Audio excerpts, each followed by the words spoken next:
Assalamualaikum warahmatullahi wabarakatuh. Welcome back to my channel. Nah, pada kesempatan kali ini saya atau kita akan membahas bagaimana cara melakukan proses penyesuaian pada mata kuliah pengantar akuntansi. Namun sebelum kita bahas, jangan lupa klik subscribe, like, dan komen video ini jika bermanfaat untuk kalian. Oke, yang pertama yang akan kita bahas adalah pengertian jurnal penyesuaian. Jurnal penyesuaian adalah jurnal yang biasanya dibuat pada akhir periode akuntansi untuk mengalokasikan pendapatan maupun pengeluaran pada satu periode akuntansi untuk perubahan-perubahan saldo di dalam akun, sehingga nantinya akan mencerminkan nilai saldo yang sebenarnya. Adapun tujuan proses penyesuaian yang pertama yaitu untuk menyesuaikan neraca saldo ke jumlah yang sebenarnya. Yang kedua, untuk menyusun rekening nominal pendapatan atau beban yang seharusnya terjadi pada akhir periode. Yang ketiga, untuk menyusun rekening real, aktiva, dan hutang pada akhir periode. Teman-teman, kita cepat aja ya biar kita langsung membahas kasus nanti. Nah, adapun beberapa akun yang memerlukan penyesuaian. Yang pertama yaitu akun perlengkapan. Bagian dari harga beli perlengkapan yang sudah digunakan selama periode akuntansi.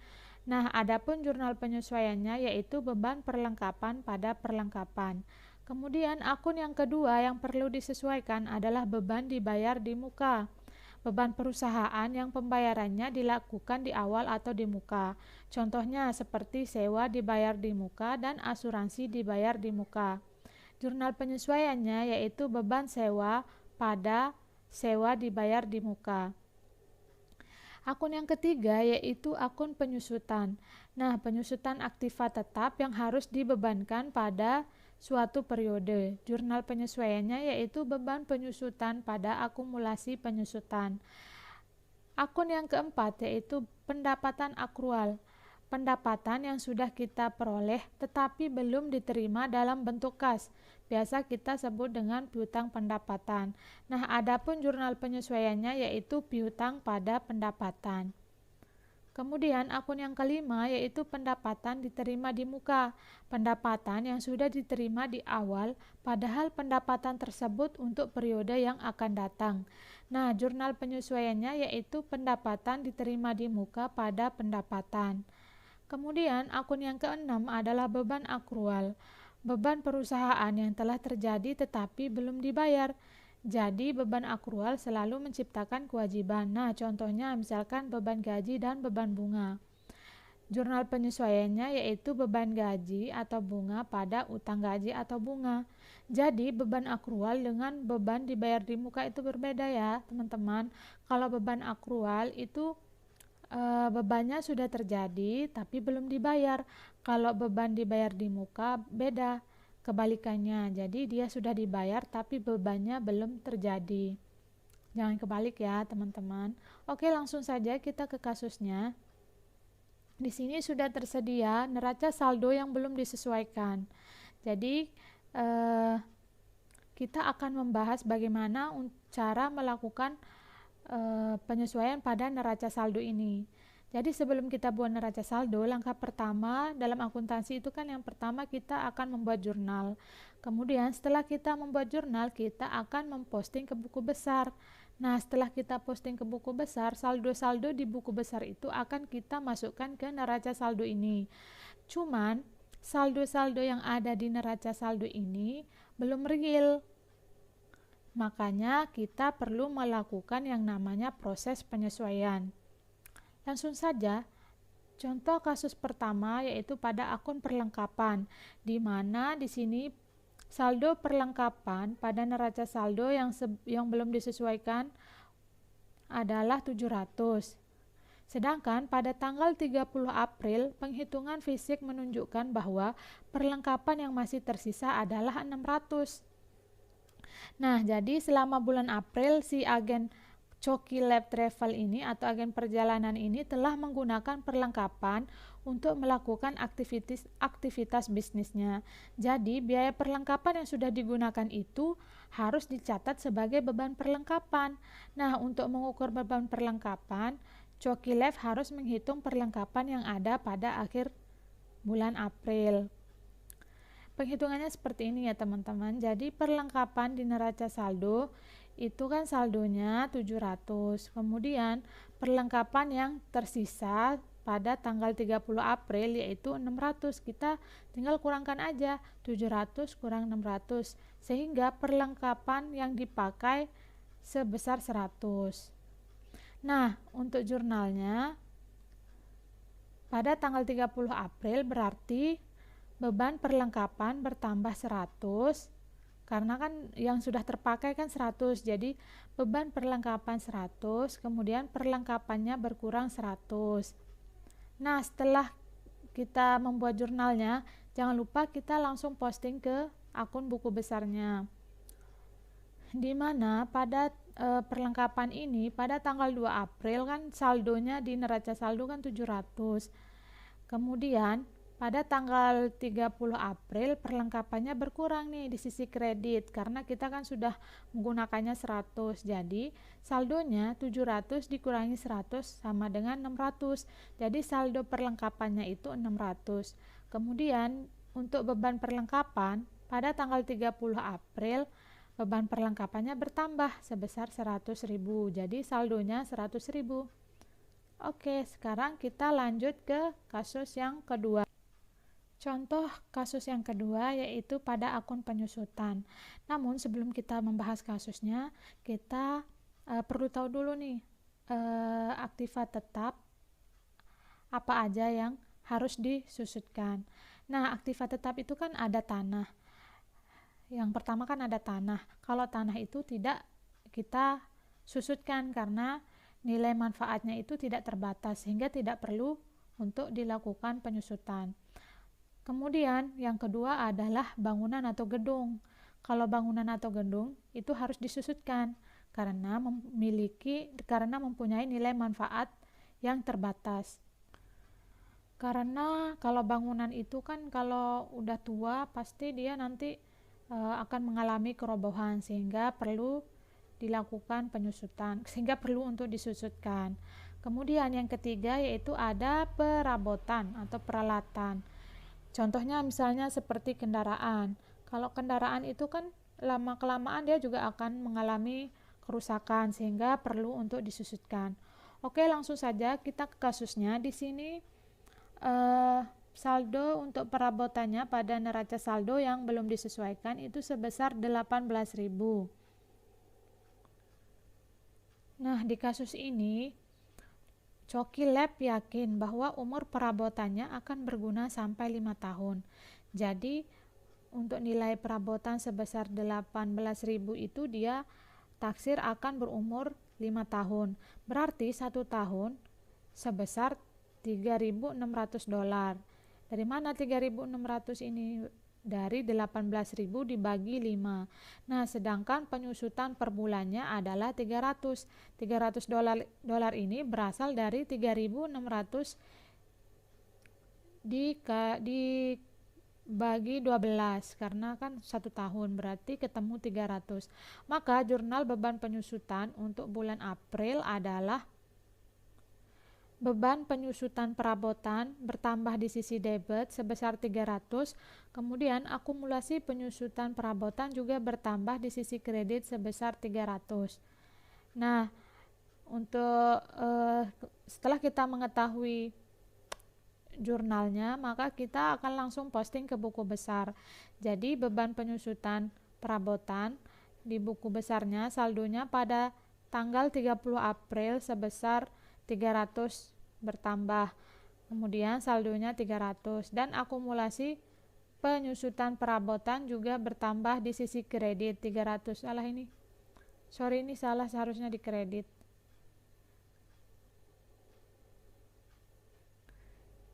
Nah, kemudian perabotan dikurangi dengan akumulasi penyusutan perabotan, nanti ketemu hasil nilai buku dari perabotan tersebut. Begitu juga dengan gedung. Untuk mencari nilai bukunya, berarti nanti gedung dikurangi akumulasi penyusutan gedung. Jadi 18.000 dikurangi 300 nilai buku dari perabotannya yaitu sebesar 17.700. Jadi maksudnya sisa manfaat dari perabotan itu sebesar 17.700. Karena sudah terpakai sebesar 300. Oke, kemudian kasus berikutnya yaitu terkait dengan akun sewa dibayar di muka. Nah, di mana pada neraca saldo ini saldonya sewa dibayar di muka sebesar 3.000. Jadi Kokilab Travel, contohnya nih, Kokilab Travel membayar di muka sewa kantor selama 3 bulan pada tanggal 1 April 2008. Nah, pada tanggal 30 April hanya $1.000 yang dapat dibukukan sebagai pendapatan. Karena sewa dibayar di muka pasti sudah menurun sebesar nilai aktiva yang sudah digunakan. Maka jurnal penyesuaiannya adalah beban sewa bertambah 1.000, sewa dibayar di muka juga bertambah 1.000. Setelah kita buat jurnalnya, jangan lupa langsung posting ke buku besar, di mana untuk akun sewa dibayar di mukanya pada tanggal 1 April saldonya sebesar 3.000.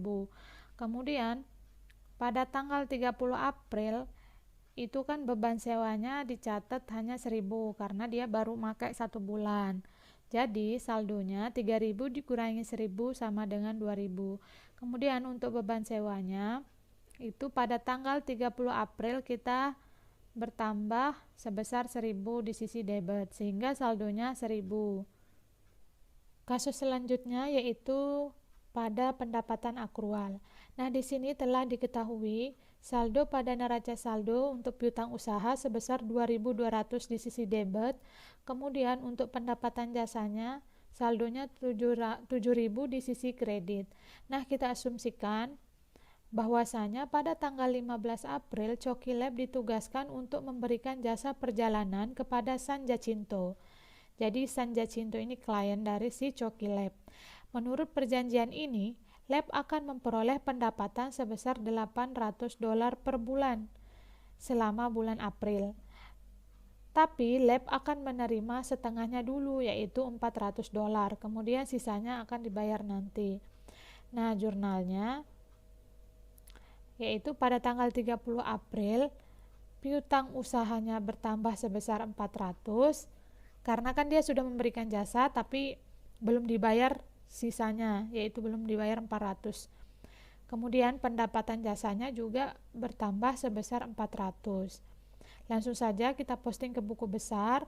Piutang usaha itu saldonya pada neraca saldo di sisi debit kan tadi 2.200. Kemudian di sini bertambah pada tanggal 30 April sebesar 400. Jadi saldonya 2.200 ditambah 400 sama dengan 2.600. Kemudian untuk pendapatan jasa di neraca saldo saldonya kan 7.000 di sisi kredit. Kemudian pada tanggal 30 April pendapatan jasanya juga bertambah sebesar 400 sehingga saldonya 7.400. Oke, langsung lanjut ke contoh kasus berikutnya yaitu pendapatan diterima di muka. Di mana pada neraca saldo pendapatan jasa yang belum diterima saldonya sebesar 600. Nah, di sini sebuah kantor pengacara meminta Kokilab untuk menyediakan jasa perjalanan dan setuju membayarnya $600 per bulan. Selama 10 hari terakhir yaitu 21 April hingga 30 April, Lab akan memperoleh sepertiga atau 10 hari dibagi 30 hari di bulan April dari $600. Jadi $600-nya ini akan dibagi sepertiga, akan dikali sepertiga. Karena itu Lab membuat jurnal penyesuaian untuk mencatat pendapatan yang telah diterima di muka sebesar 200. Jadi 200 ini berasal dari 600 dikali 1/3 karena kan dia hanya menerima 10 hari, 10 harinya aja.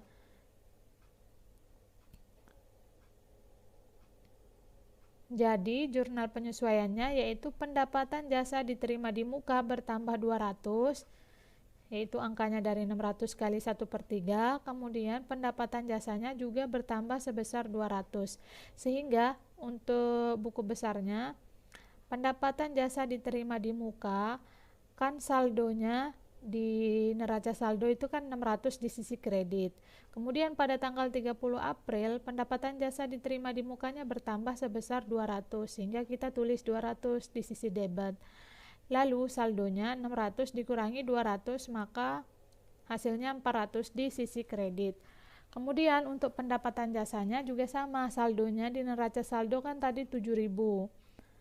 Kemudian pada tanggal 30 April di contoh kasus sebelumnya kan dia pendapatan jasanya bertambah 400. Kemudian untuk kasus di sini juga pada tanggal 30 April bertambah 200, sehingga saldonya 7.600. Lanjut ke contoh kasus untuk akun beban akrual, di mana saldo pada neraca saldonya itu beban gaji untuk beban gaji sebesar 900. Nah, misalkan di sini Cokile membayar gaji bulanan para karyawannya sebesar $1.800, setengah pada tanggal 15 dan setengah lagi pada hari terakhir bulan bersangkutan. Neraca saldo per 30 April memasukkan beban gaji dengan saldo $900. Karena kan dia pada tanggal 15 dan setengah lagi pada hari terakhir. Nah, jadi kan dia hanya mengakui pembayaran pada tanggal 15 aja, karena pada tanggal 30 April itu beban pembayaran gajinya itu belum diterima gitu. Jadi ini merupakan beban gaji lab untuk paruh pertama bulan April, sehingga pembayaran kedua sebesar $900 akan dibayarkan bulan Mei. Jadi 900 dibayarkan di bulan April, 900-nya juga dibayarkan di bulan Mei. Sehingga lab harus mengakrualkan beban gaji untuk paruh kedua bulan April. Jadi yang gaji yang dibayar pada bulan Mei ini harus diakrualkan, sehingga kita harus melakukan jurnal penyesuaiannya, yaitu beban gaji 900 bertambah dan utang gajinya juga bertambah 900, sehingga pada saat memposting ke buku besar, yaitu pada tanggal 15 April beban gajinya bertambah 900. Ini untuk pembayaran di paruh pertama. Kemudian pada tanggal 30 April juga bertambah sebesar 900 pada pembayaran paruh kedua, sehingga saldonya 1.800. Kemudian untuk utang gaji itu saldonya pada tanggal 30 April bertambah 900 di sisi kredit, karena utang kalau bertambah kan di sisi kredit, sehingga saldonya 900. Nah, setelah kita sudah membuat jurnal dan memposting ke buku besar, langkah selanjutnya adalah kita harus membuat neraca saldo yang telah disesuaikan. Caranya, yang pertama kita masukkan semua atau tulis ulang neraca saldo sebelum disesuaikan. Kemudian kita lihat di buku besarnya, kalau ada akun-akun yang memang di neraca saldo belum disesuaikan itu belum ada, jadi tinggal kita tambahkan. Misalnya contohnya kayak di sini kan akumulasi penyusutan, kan di akun neraca saldo sebelum disesuaikan kan tidak ada. Jadi pada saat kita membuat neraca saldo yang telah disesuaikan kita tulis. Kemudian contoh lainnya seperti beban perlengkapan, beban penyusutan. Oke, itu saja video kali ini. Semoga bermanfaat untuk kita semua. Mohon maaf jika ada salah kata dan kekurangan. Assalamualaikum warahmatullahi wabarakatuh.